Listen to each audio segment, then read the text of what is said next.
we are going to discuss the last lesson of our political science book, Challenges to Democracy. Dear students, here we would discuss what challenges are faced by democracy. You know that today democracy is facing the challenge of nepotism, challenge of corruption, challenge of terrorism, challenge of regionalism, or there are many challenges or challenge of communalism, different challenges. आइए हम यहाँ पे देखते हैं कि वो कौन कौन से चैलेंजेस हैं। First, what is a challenge? Challenge is a difficulty that can be overcome. Challenge एक वो डिफिकल्टी है जिसे ओवरकम किया जा सकता है। चैलेंज एक वो डिफिकल्टी है that has with in it जो कि अपने में एक अपॉर्चुनिटी रखती है for progress. So challenge is a difficulty that can be overcome. It has within it an opportunity for progress. Once we overcome a challenge, we go up to a higher level than before. Okay.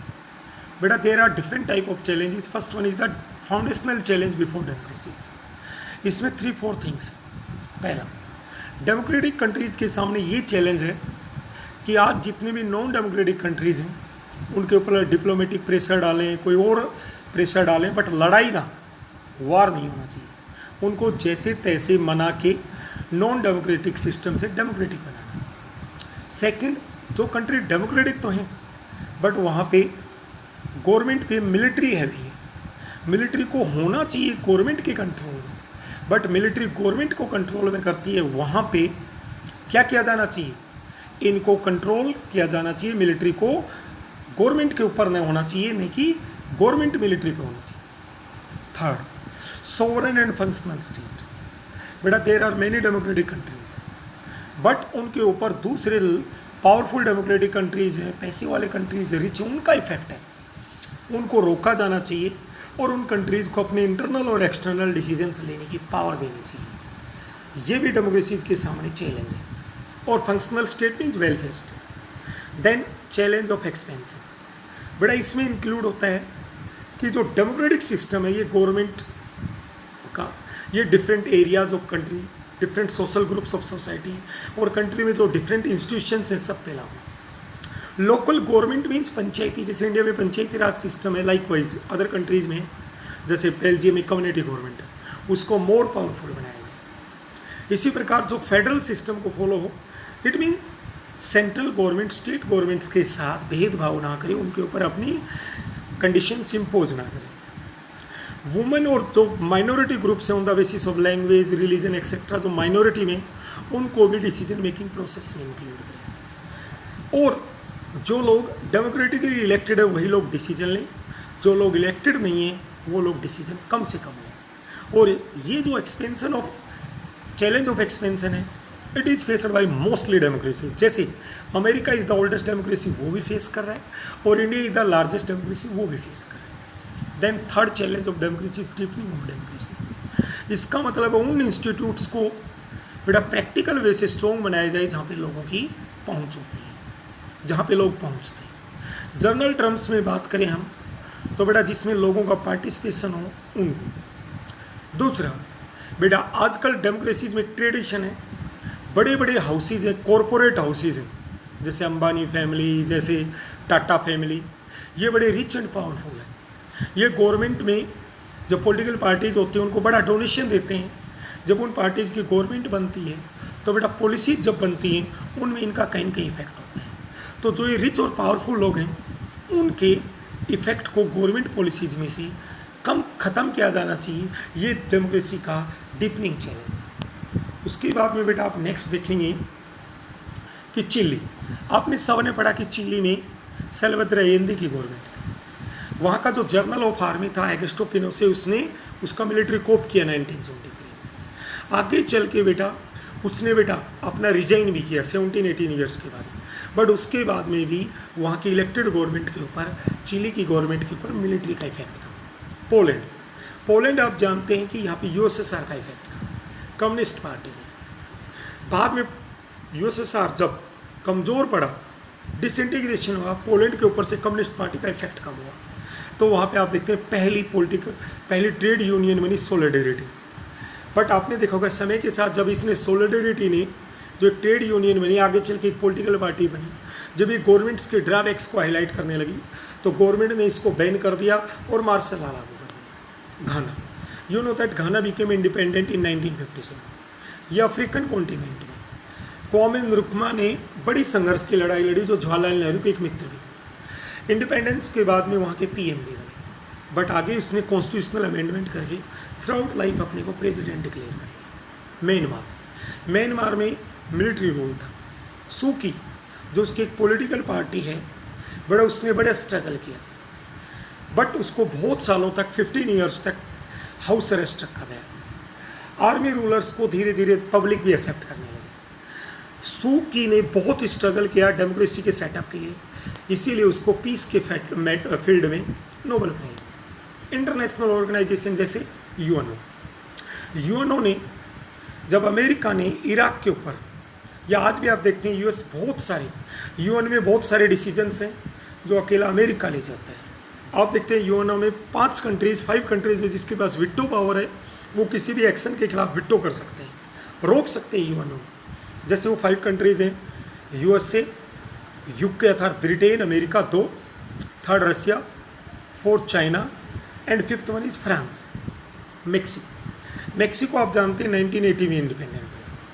यहाँ पे PRI party rule करती रही, institutional revolutionary party rule करती रही। बेटा यहाँ की political party 2000 तक कंटिन्यूसली बहुत सारे गलत तरीके फॉलो किए, आपने पढ़ा है। चाइना में कम्युनिस्ट पार्टी रूल करती है, नो डाउट इसने इकोनॉमिक रिफॉर्म्स की, बट बेटा यहाँ का चाइना में पॉलिटिकल पार्टी कोई भी व्यक्ति बना सकता है, बट यहाँ का जो इलेक्टोरल सिस्टम है वो आसानी से पॉलिटिकल पार्टीज को इलेक्शन नहीं लड़ने देते। पाकिस्तान, मिलिट्री जनरल परवेज मुशर्रफ ने अक्टूबर 1999 में बेटा जो इलेक्टेड डेमोक्रेटिक गवर्नमेंट थी उसको ओवरथ्रो किया मिलिट्री के थ्रू, आगे चल के मिलिट्री कोप के थ्रू एक रेफरेंडम करवाया, डायरेक्ट यस नो। बेटा उसमें भी इसको यस मिला, बट बेटा वहाँ के जो पॉलिटिकल एक्टिविस्ट हैं डेमोक्रेट्स, उन्होंने आरोप लगाए कि उसने बड़े फ्रॉड की, बड़ी चीटिंग की। इराक में आप जानते हैं सद्दाम हुसैन की गवर्नमेंट जाने के बाद में, बाथ पार्टी की गवर्नमेंट हटने के बाद में जो अमेरिका ब्रिटेन ने हटाई, बेटा वहाँ पे मुस्लिम लोग हैं, 2 ग्रुप होते हैं शिया और सुन्नी। उसके बाद में जो गवर्नमेंट बनी वहाँ पर भी मुस्लिम धर्म में जो 2 ग्रुप हैं शिया और सुन्नी, उनमें बड़ा वॉयलेंस हुआ। South Africa, you know that white minority government थी। मंडेला जी की अफ्रीकन नेशनल कांग्रेस थी, उसने बड़े स्ट्रगल किया।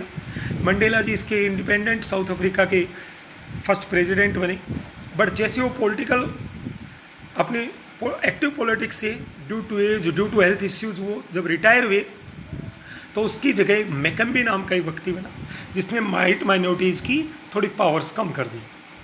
यूएस गुआंटानामो भी आप जानते हैं अमेरिका के ऊपर न्यूयॉर्क में वर्ल्ड ट्रेड सेंटर पे हमला हुआ, ओसामा बिन लादेन अलकायदा को जिम्मेदार ठहराया। उसके बदले में अमेरिका ने बदला लेने के लिए, फाइंड आउट करने के लिए किसने ऐसा किया, वर्ल्ड के डिफरेंट पार्ट से 600 लोगों को पिकअप किया, गुआंटानामो बे नामक जेल में डाला जो बड़ी खतरनाक जगह थी। बहुत ही बुरी तरह इनको टॉर्चर किया गया, फैमिलीज़ को इन्फॉर्मेशन नहीं थी, उनको भी बाद में किसी वे से पता चला, और वहाँ पे न तो अमेरिकन रूल्स फॉलो होते थे न ही यूएनओ के रूल्स फॉलो होते थे। यूएनओ ने उसको कहा भी कि आप ये गलत कर रहे हैं, बट अमेरिका नहीं माना। सऊदी अरबिया आपने बड़ा डेमोक्रेटिक कंट्री है, महिलाओं के पास तो पब्लिक लाइफ में बहुत सारी बैन है। वहाँ पे मुस्लिम धर्म के अलावा अदर रिलीजन्स को जो माइनॉरिटी में कम संख्या है वो बेटा पब्लिकली अपने किसी धर्म का होली, दीपावली कोई त्यौहार नहीं मना सकते। यूगोस्लाविया में आपने देखा वो सर्ब और अल्बानियंस थी। ये ethnic line other on the basis of religion और कास्ट जो भी था उसके आधार पे बड़ा डिस्प्यूट हुआ, और आगे चल के यूगोस्लाविया के 6 पार्ट में डिसइंटीग्रेशन हुआ। बेल्जियम आप देखते हैं बड़ा अच्छे तरीके से चीज़ें मैनेज की। बेल्जियम में 4 टाइम्स कॉन्स्टिट्यूशनल अमेंडमेंट हुआ, 1970 टू 1992। फर्स्ट टाइम अमेंडमेंट से बात नहीं बनी क्योंकि डच सेटिस्फाई नहीं थी, वो और ऑटोनॉमी चाहते थे, और लास्ट में से 4 अमेंडमेंट्स हुए। श्रीलंका में आप जानते हैं LTT, लिबरेशन टाइगर्स ऑफ तमिलीलम, ये नॉर्थ ईस्ट में रहते थे तमिल्स, ये नॉर्थ ईस्ट में एक ऑटोनोमस स्टेट चाहते थे तमिलीलम। बेटा वहाँ की गवर्नमेंट ने 1956 में एक एक्ट पास किया जिसके तहत तमिल्स को कम महत्व मिला और सिनेली लैंग्वेज जो कि बौद्ध धर्म के लोग थे, उनको ज़्यादा इंपॉर्टेंस मिला। उसके कारण इनमें एक सेंस ऑफ एलिनेशन सेपरेशन की डेवलप हुई, और उन लोगों ने फिर हथियार युक्त अपना एक ग्रुप बनाया LTT, जिसके कारण देश में बड़ा सिविल हुआ। आगे US सिविल राइट्स। अमेरिका में African Americans means they are born in America but their forefathers were African, ये आज उनके बच्चे। इतिहास गवाह है कि दे आर डिस्क्रिमिनेटेड, उनके पास रिसोर्सेज कम है, less educated, they are marginalized, it means they are not given the benefit of development in society. उन्होंने बड़ा ही स्ट्रगल किया है। नॉर्दर्न आयरलैंड में बेटा mostly Catholics, mostly Christian group as religion as two groups, Catholics and Protestants. बेटा इनके बीच में बड़ा डिस्प्यूट रहा, समय के साथ वो मैनेज हुआ, बट आज भी उनमें ट्रस्ट डेवलप नहीं हुआ।